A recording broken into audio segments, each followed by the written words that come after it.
Hey there. So, do you feel like you're pulled in a million different directions trying to decide what you should be focusing on in your business? Well, first of all, we've all been there, but I want to hopefully offer you something that can help because I worked with the US Army for about 5 years doing exactly this kind of thing, helping people get really clear on what their goals were and then prioritize what to take action on and go further than they even thought possible. And I know that this applies to business because I've done it and my clients have done it. And so I want to share about 7 really key questions that you could be asking yourself. Before I do that, though, I just want to mention that you definitely should be thinking in terms of quarterly goals. The military does this all the time too, but it's basically the reason you want to think about 90 days is because it gives you time to do something that's manageable and tangible and measurable. And therefore, when you're done with that, you can evaluate it and you can pivot and you can redirect if you need to. And that's what's going to allow you to be really agile and really adaptable, which is so necessary, especially today when things are changing so quickly, right? The second thing is that I would ask you to prioritize just about 3 major lines of effort per quarter. And I know that sounds so crazy when there's so many different things you could be doing, but the bottom line is that FOMO actually ends up keeping us stuck. So when you're so worried about missing out on everything, you're trying to do everything, and then you have kind of 10 half-finished projects rather than just focusing on 3. And you know what? If you get them done before the 3-month mark, great. You've exceeded your expectations and you just start a new sprint. So you reevaluate, you come up with your next 3 lines of effort, and you move further, faster. Okay, so let's dive into these questions that are really, really important. The first, I would say, is the most important, which is what's the best way to bring about your vision for your people? So if you've gotten really clear on where you're going and why you're doing it, then it always should help you when you get to a crossroads and you're choosing between either 2 different directions or 2 different projects. Because you can just think which one is most likely to further this vision, further this goal.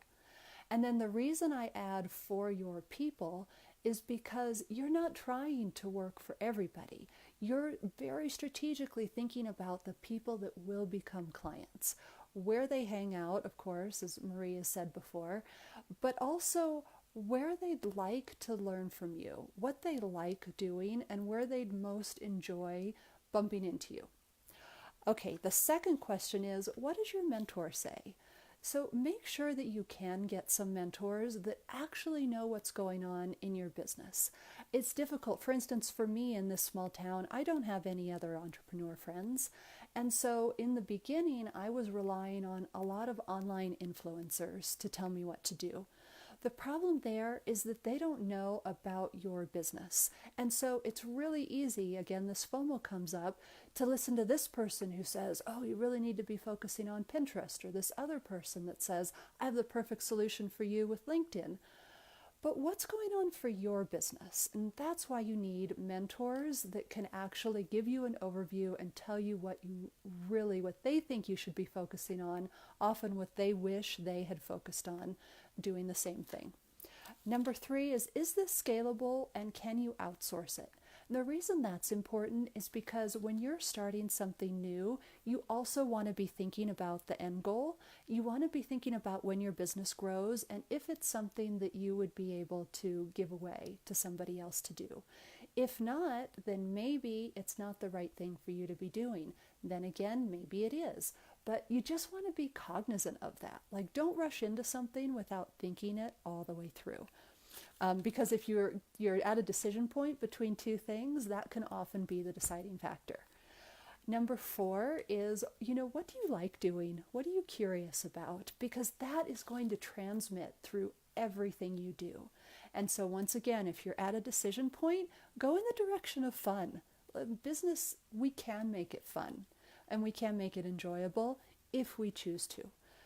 Number 5, what are your skills and talents? Like, there's a part of us that often says, like, it has to be difficult, it has to be hard. This is too easy for me. I just encourage you to explore some of the easy stuff. Like it can be a really good time. Number 6, what's the most pressing for your business? And I will talk about that a little bit more in just a second for people specifically that are just starting out, because that's really where my focus is. But number 7 is what kind of time of it is available to you and what kind of resources do you have? Now, obviously, if you have more resources, if you have more money, you can buy yourself a lot of time. Because, for instance, instead of doing organic outreach, you can take advantage of the platform's advertising function, and then they'll do a lot of the outreach for you. But that requires money.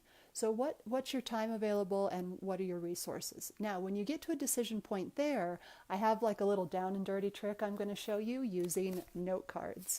And I know that sounds really analog, but I'm an analog kind of girl. And that's just the way it goes. So if you're a techie person and you want to use a mind map or something, more power to you.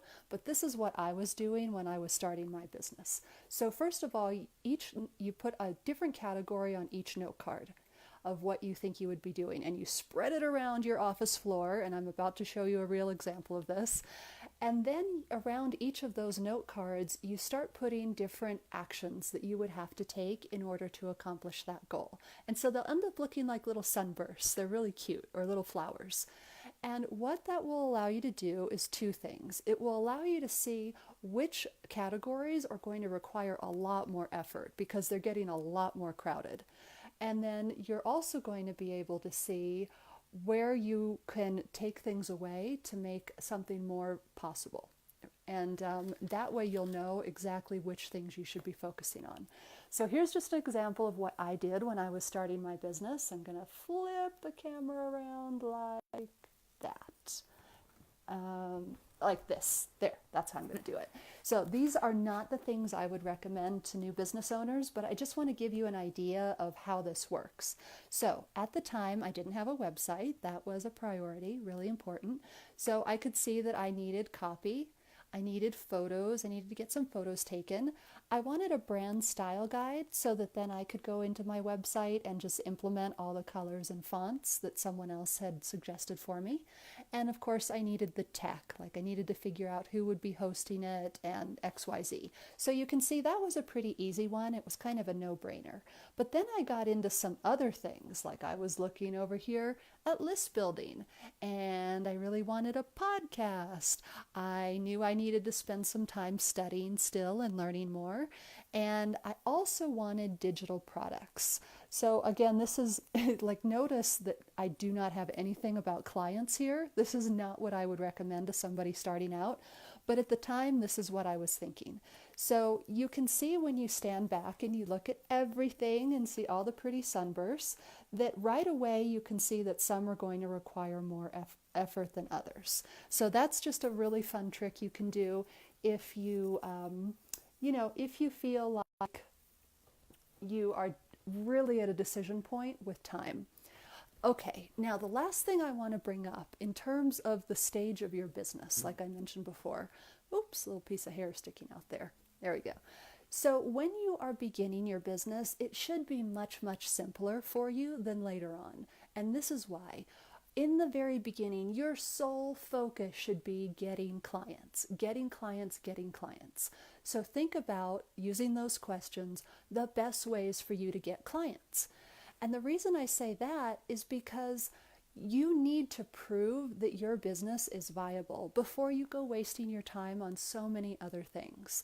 So you want those early wins because, this is the second reason, your motivation is directly tied to how likely you are, how likely something will happen, or how likely you believe that it will actually happen. So if you're in a company and salespeople are promised a sales bonus, but the management has kind of, been a little shifty in the past and hasn't actually given out those sales bonuses, those people will not be as likely to actually meet their sales goals. And it's the same for us in business. We need those early wins to see that it's possible and to feel really motivated to go into the next quarter and the next quarter and the next quarter. So in the very beginning, your top focus should be getting clients. And then as your business grows, yes, there are so many different opportunities for organic outreach that you really need to zero in on those 8 questions that I mentioned. And for those of you just joining, I'm going to run through them again really quickly.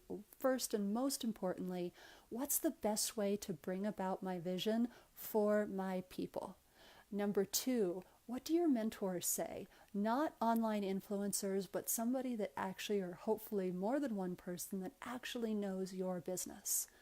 Number 3, is this thing scalable? Can I outsource it later? Always be thinking about the big picture down the road before you take those initial steps. Number 4, what are you curious about? What would be fun for you to do and fun for you to learn? Number 5, your skills and your talents. What are you actually good at? Where will you shine? What will be the easiest for you? Don't always try to make everything difficult. Number 6 is what's the most pressing. I talked about that already, especially for people just starting out. Get clients. And number 7, what kind of time do you have available, or what kind of resources do you have that could make up for some of that limited time? So I hope that helps you all. Let me know if there are any more questions in the comments. I want to make these concise, but I also want to make it thorough. But obviously I left a lot out. So I'd love to chat more. Have a great day, everyone. Bye.